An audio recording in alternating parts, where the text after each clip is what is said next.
उत्तर प्रदेश की जनता इस अलायंस को, इस मोर्चे को सत्ता देती है तो ये तय हुआ है कि 5 साल के टेन्योर में 2 मुख्यमंत्री होंगे, एक ओबीसी समाज के और एक दलित समाज के, और 3 डिप्टी सीएम होंगे जिसमें मुस्लिम समाज का भी एक डिप्टी सीएम होगा। तो ये 4 अहम बातें मुझे आप तक बताना था, आप तक पहुंचाना था। अब मैं माइक देता हूं जनाब बाबू सिंह कुशवाहा साहब को, मैं माइक देता हूं जनाब श्री वामन मिश्राम साहब को, जो राष्ट्रीय परिवर्तन मोर्चा के अध्यक्ष हैं। वो आपसे बात करेंगे।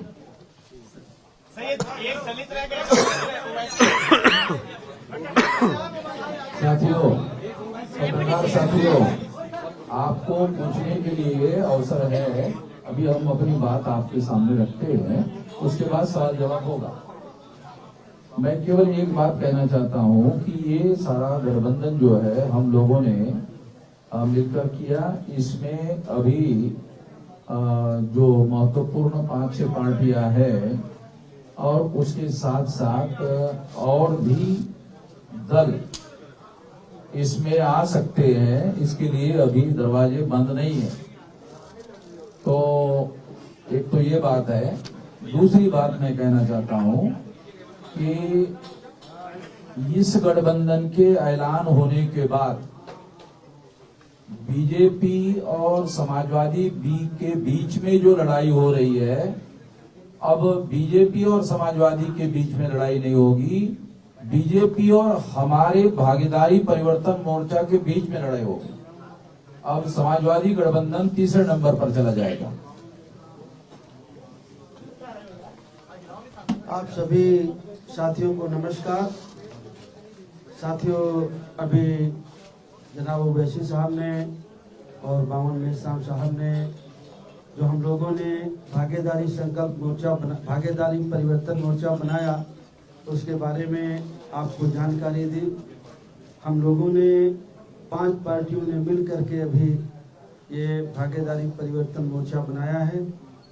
इसमें ओवैसी साहब की पार्टी है, हमारी जन अधिकार पार्टी है, वामन मिश्राम साहब का परिवर्तन मोर्चे की तरफ से है, और बहुजन मुक्ति मोर्चा के साथी हमारे बैठे हुए हैं, बहुजन मुक्ति पार्टी के और भारतीय वंचित समाज पार्टी के आदरणीय रामचरण कश्यप जी हैं, और जनता क्रांति पार्टी के अनिल चौहान जी हैं, कमलेश चौहान जी हैं।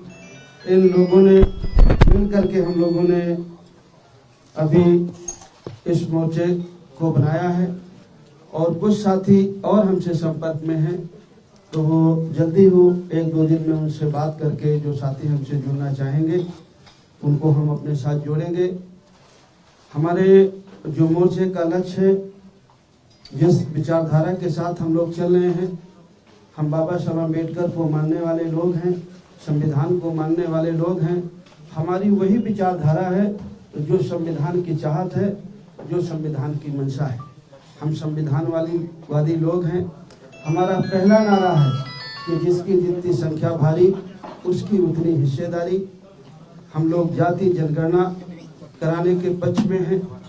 एक समान शिक्षा पद्धति, निःशुल्क शिक्षा और अनिवार्य शिक्षा। नई शिक्षा नीति के आड़ में, जैसे पिछले साल कोरोना महामारी की जब शुरुआत हुई और 2 महीने सबको, पूरे देश को बंद करके अंदर रखा गया, उस 2 महीने में जो 4-5 कानून बने, एक कृषि का कानून बना जिसको अभी वापस लिया गया, 1 साल किसान आंदोलन करते रहे। उसी तरह कृषि के बाद बिजली का कानून बना, लेबर एक्ट बना, और नई शिक्षा नीति भी बनी। वो नई शिक्षा नीति ऐसी है कि जिस दिन वो जमीन में उतरेगी उस दिन आप हम सभी को पता चलेगा कि वो हमारे हित में है या हमारे बच्चों के नुकसान में है। हम जहाँ तक समझ पाते हैं, वो नई शिक्षा नीति भी कृषि कानून की तरह वो भी हमारे और आपके बच्चों के हित में नहीं है। पिछड़ों का जो रिजर्वेशन रोका गया उसको शुरू किया, लेकिन पूरी तरह नहीं शुरू किया, वो शुरू होना चाहिए। निजी क्षेत्रों में भी ST, ST, OBC का रिजर्वेशन लागू करने के पक्ष में हैं हम लोग। और जो अभी किसान की जो फसल खरीदी जाती है उसके लिए जो उनकी मांग थी कि सरकार एक गारंटी कानून बनाए कि उससे कम में खरीद ना हो।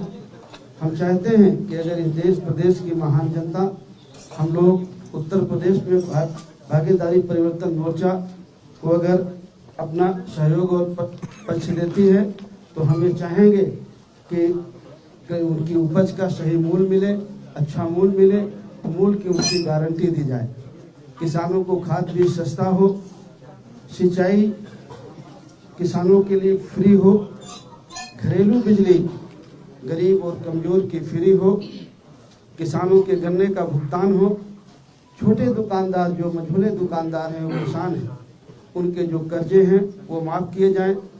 कानून व्यवस्था की बहुत बड़ी बात है उत्तर प्रदेश में, चाहे वो समाजवादी पार्टी का शासन रहा हो, चाहे आज भारतीय जनता पार्टी का शासन हो, कानून व्यवस्था की स्थिति बहुत खराब है, बहुत दयनीय है। तो हम लोगों की चाहत है कि कानून व्यवस्था अगर इस प्रदेश की जनता हमारे मोर्चे को सफलता देती है तो हमारी पहली प्राथमिकता होगी कि इस प्रदेश की कानून व्यवस्था सही की जाए, हमारी बहन बेटियों को सुरक्षा मिले, अन्य पिछड़े वर्गों को, SC ST को, माइनॉरिटी के जो गरीब बच्चे हैं उनको जो स्कॉलरशिप है वो मिले। पुरानी पेंशन बहाली का एक मामला आया है, कुछ लोगों ने कहा है कि हम पुरानी पेंशन बहाल करेंगे, लेकिन इस बारे में मैं एक बात कहना चाहता हूं। जब इस देश के प्रधानमंत्री माननीय अटल बिहारी वाजपेयी जी थे, उन्होंने पुरानी पेंशन को बंद कर दिया था, अब पेंशन नहीं दी जाएगी ऐसा उन्होंने कानून बनाया था। उस समय प्रदेश में समाजवादी पार्टी की सरकार थी और सबसे पहले अगर उस कानून को किसी ने माना तो उत्तर प्रदेश की सरकार ने माना। पिछली बार 5 साल समाजवादी पार्टी की सरकार रही, उन्होंने पुरानी पेंशन बहाल नहीं की। अभी भी बंगाल में पुरानी पेंशन लागू है, बहुत सारे प्रदेशों ने धीरे धीरे करके उस पेंशन को खत्म किया, लेकिन सबसे पहले अगर खत्म किया तो उत्तर प्रदेश की समाजवादी पार्टी ने खत्म किया। आज वो जरूर कहते हैं कि पुरानी पेंशन वो बहाल करेंगे, लेकिन वो करेंगे या नहीं करेंगे, लेकिन अगर इस मोर्चे को लोग सहयोग देते हैं, बहुमत देते हैं, तो ये मोर्चा जरूर पुरानी पेंशन को बहाल करेगा। ऐसी कुछ मुद्दों के साथ हम लोग चुनाव में जा रहे हैं। हमारे सीटों के बंटवारे में कोई विवाद नहीं है, लगभग 90-95% सीटों पर हम लोगों ने काम कर लिया है। कुछ लिस्टें हमारी जारी भी हो गई हैं, आने वाले 2-3 दिन में हमारी सारी लिस्टें जारी हो जाएंगी। यही कुछ बातें आपको जानकारी में देना था। ओवैसी जी, आप कहते थे कि मुसलमानों का मुख्यमंत्री उत्तर प्रदेश में होना चाहिए, लेकिन इस बार जो मुख्यमंत्री बनाएंगे उसमें एक भी मुसलमान नहीं रहेगा। कहाँ कहा था हमने? हमेशा से आप कहते रहे। कहाँ कहा था बताइए?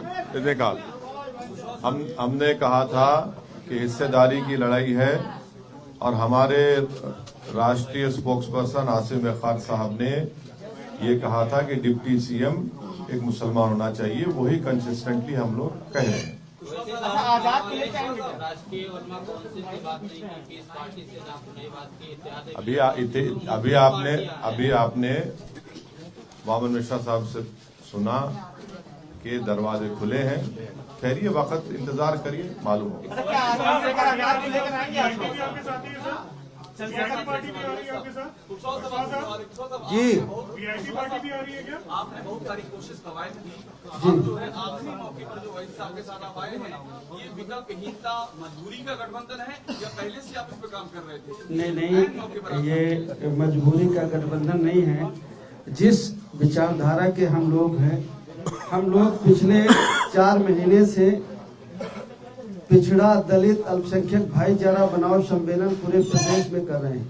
आपको अच्छी तरह से जानकारी होगी, आप लोगों ने हमें दिखाया हो या न दिखाया हो, लेकिन प्रदेश में अगर सबसे ज्यादा कार्यक्रम किसी पार्टी ने किए हैं तो जन अधिकार पार्टी ने किए, और हम सब लोगों ने एक दूसरे से सहयोग लेकर के पूरे प्रदेश में 4 महीने से, चतुर्मासा में भी हम लोग नहीं बैठे, पिछड़ा दलित अल्पसंख्यक भाईचारा बनाओ सम्मेलन हम लोग कर रहे हैं।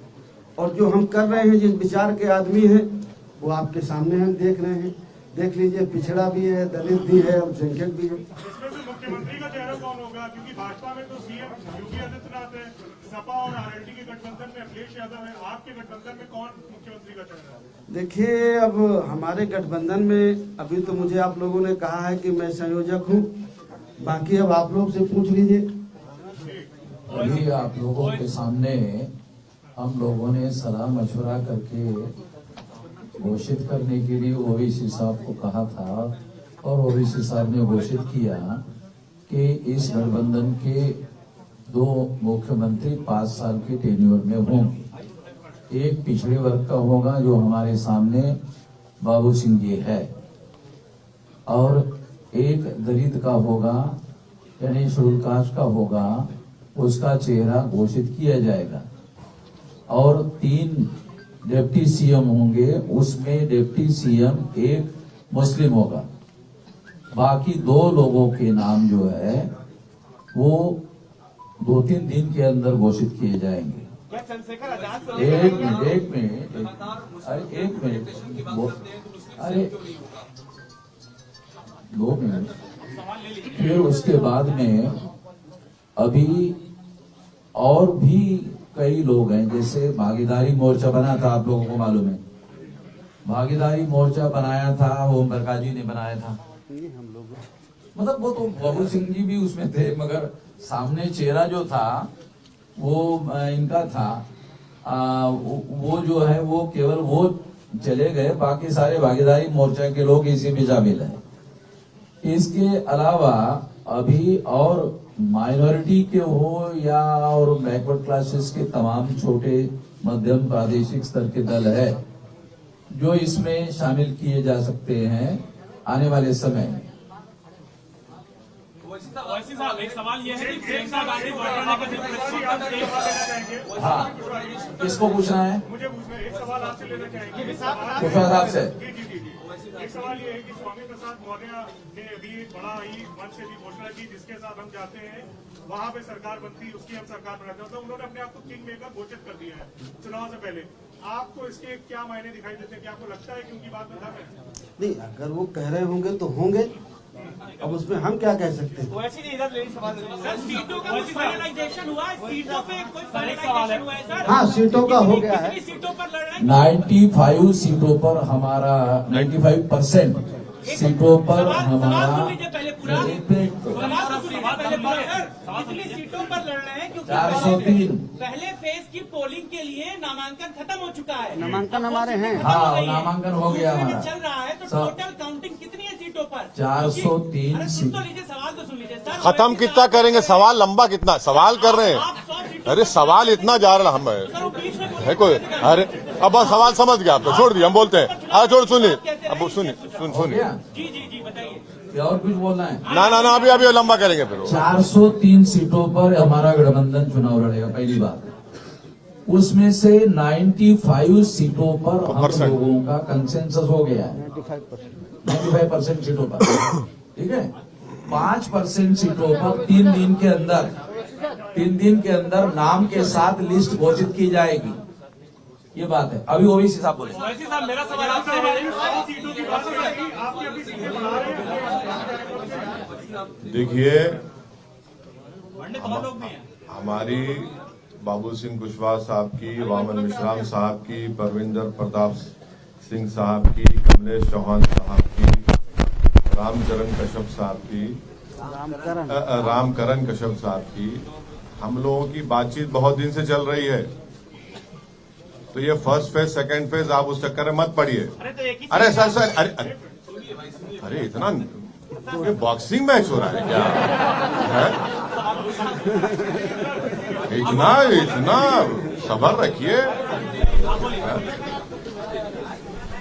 ये हमारी बातचीत पहले से चल रही है। फर्स्ट फेज में कौन कहां से लड़ेगा, किस विधानसभा से लड़ेगा, सेकंड फेज में, थर्ड फेज में, फोर्थ फेज में, फिफ्थ फेज में, 6, 7, ये सब तय हो चुका है।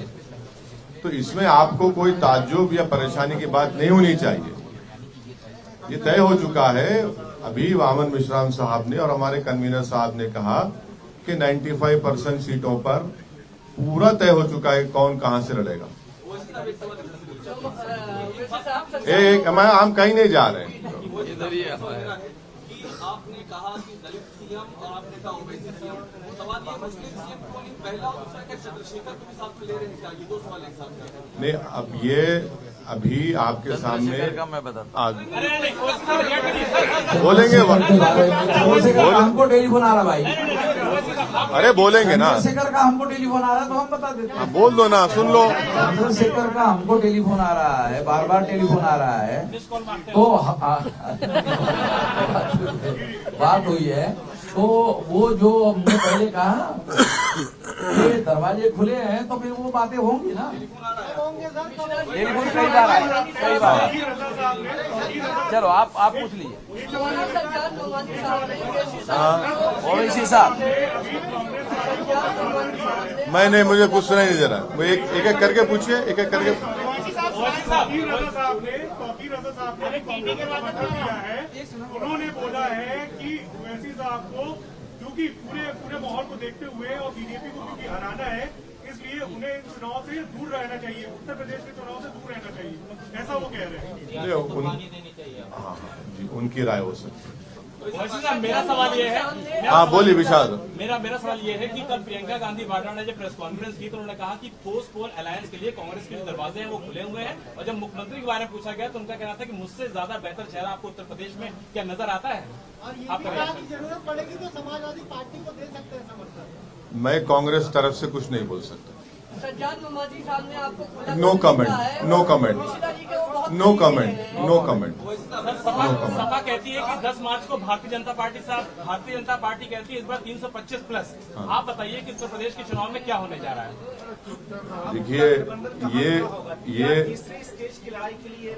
देखिए ये जो लड़ाई है, ये पूरे कमजोर लोग मिलकर एक ताकत बन रहे हैं, और ये 99% वर्सेस 1% की लड़ाई है। जो 99% है और 1% संघ है, तो ये उसकी लड़ाई है। आपने पहले कहा था 100 सीटों पर लड़ेंगे। हाँ, अरे आप लिस्ट देखते जाइए ना। 403 का अरे हाँ, पूरे नंबर आ जाएंगे आपके, पूरे नंबर आ जाएंगे आपके पास। क्यों आप फिक्र मत रहिए, मुतमईन रहिए। मुस्लिम सीएम के इशू पर आप बता दे रहे हैं कि वो पश्चिम में बड़ी दावेदारी आपकी। सुनिए, ये बात तय हो चुकी है, जिसका जिक्र अभी हमारे कन्वीनर साहब बाबू सिंह कुशवाहा साहब ने कहा, वामन मिश्रा साहब ने कहा, उसी पर हम कायम हैं।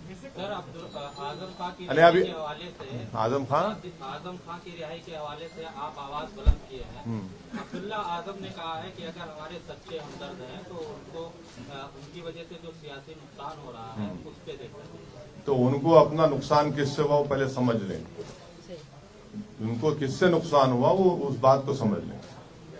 ऐसी सीटें हैं जिसमें बाबू सिंह कुशवाहा जी की पार्टी और ना, नो, नहीं है, बिल्कुल नहीं है, सब क्लियर है। लेकिन पश्चिमी उत्तर प्रदेश में आरएलडी और सपा के ऐसे कैंडिडेट्स हैं जो कि सपा के भी नामांकन हो रहा है और आरएलडी का भी नामांकन हो रहा है। क्या सिर्फ पटोल की शुरुआत नहीं हो गई है? अच्छी बात है ना, मुबारक हो उनको, मुबारक हो। बल्कि उनका हसनपुर का जो कैंडिडेट है, माशाल्लाह से वो तो आरएसएस के हैं और उनकी फोटो भी आई है।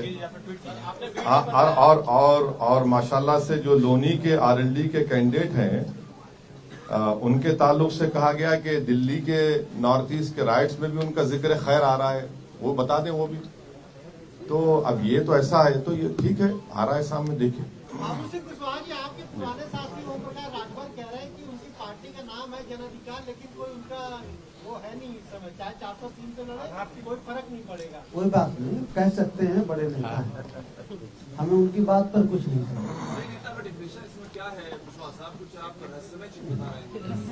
कितने बड़े नेता है? देखिए और तो मैं सबसे बात करता हूँ, लेकिन अभिषेक जी से मैं बहुत डरता हूँ। मैं आप सबके बीच में कह रहा हूँ, अभी ये मुझे थोड़ी देर पहले पा गए थे तो मैं दौड़ के भागा, तब भी ये मुझे पकड़ लिए। तो देखिए, अपने अपने आदमी के, हर आदमी के अपने दावे हैं, हर पार्टी के अपने दावे हैं, बीजेपी गठबंधन के अपने दावे हैं, बीएसपी के अपने दावे हैं, कांग्रेस के अपने दावे हैं, समाजवादी गठबंधन के अपने दावे हैं। सब अपने अपने कुछ भरोसे में, कुछ उनको जानकारी होगी तो कह रहे होंगे।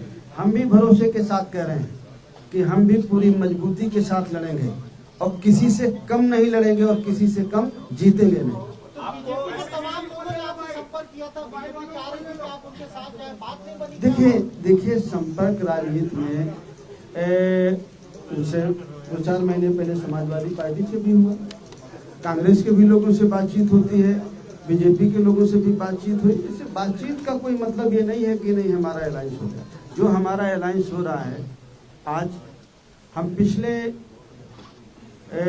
3 महीने से हम लोग बातचीत कर रहे हैं।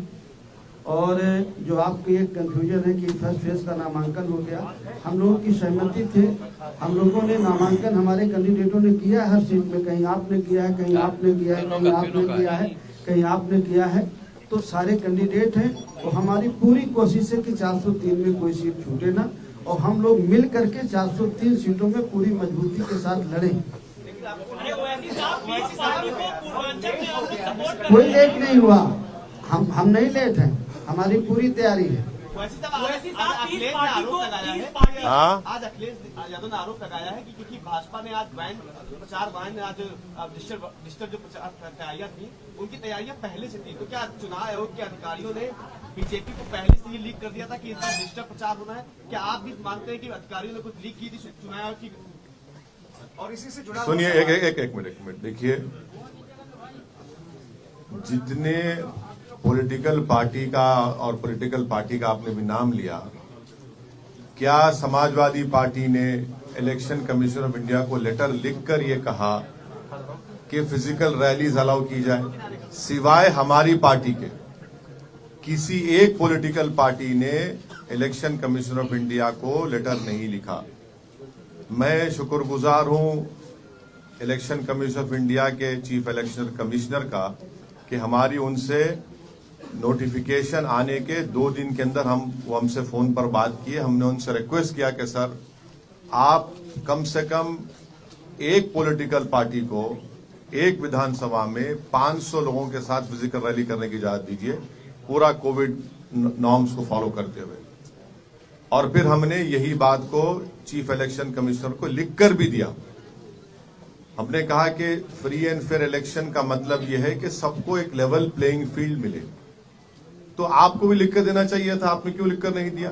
हमने तो लिखकर दिया है, और हमको यकीन है कि इलेक्शन कमिश्नर उस पर गौर करेंगे और उस पर एक फैसला लेंगे। अब जब किसी पॉलिटिकल पार्टी को फिजिकल रैली की और पदयात्रा की परमिशन नहीं है, तो फिर हमको जो कर सकते हैं वो करना पड़ेगा, ताकि हमारा मैसेज, हमारा पैगाम जनता तक पहुंच सके। नहीं है, मगर हमारे ताल्लुकात शिवपाल यादव साहब से पर्सनली हैं और रहेंगे इंशाल्लाह। आज बीजेपी ने चुनावी व्रत निकाला है, करीब सैकड़ों, जिसमें पोस्टर लगे हैं, एलईडी लगी हुई है। आपने कहा कि चुनाव आचार संहिता का उल्लंघन है। अगर वो परमिशन नहीं लिए है ईसीआई से, तो जाहिर एक्शन लेना चाहिए हो। अगर परमिशन लिए, मुझे नहीं मालूम लिए नहीं लिए। सर, इलेक्शन कमीशन ने जिस तरीके से कहा कि वर्चुअल रैली होगी, ऐसे में छोटी पार्टियां जिनके पास संसाधन नहीं है उस लेवल पे, वो क्या अपने मतदाताओं तक अपनी बात पहुंचाएंगे? उसका तरीका क्या होगा? और क्या आप इलेक्शन कमीशन से फंड की रिकमेंड करेंगे छोटी पार्टियां? इलेक्शन कमीशन से फंड करने का तो वो तो एक नया कानून बनाना पड़ेगा, वो अभी पॉसिबल नहीं है। मगर अब जो भी है, जिस तरह से है, उसको हमको देख के आगे बढ़ने की जरूरत है। एक सवाल ये है कि मुजफ्फरनगर में अभी तक की जो सपा आरएलडी की लिस्ट आई है, उसमें कोई भी मुस्लिम कैंडिडेट नहीं है। क्या मुजफ्फरनगर दंगों में जो चीजें हुई थी उसको भरपाई करने की, मैनेज करने की कोशिश की जा रही है ताकि मुस्लिम कैंडिडेट ना हो वहाँ पे सामने? मेरा मानना यह है कि एक बहुत ही सोफिस्टिकेटेड तरीके से वहां पर अल्पसंख्यक समाज की पॉलिटिकल वॉइस को दबाने की कोशिश हो रही है। ईवीएम से सर कैसे लड़ा जाएगा? हाँ, ईवीएम का जो सवाल है उस पर क्या कहें? आपको शक है? सभी को है, बहुत सारे आपको है? अच्छा,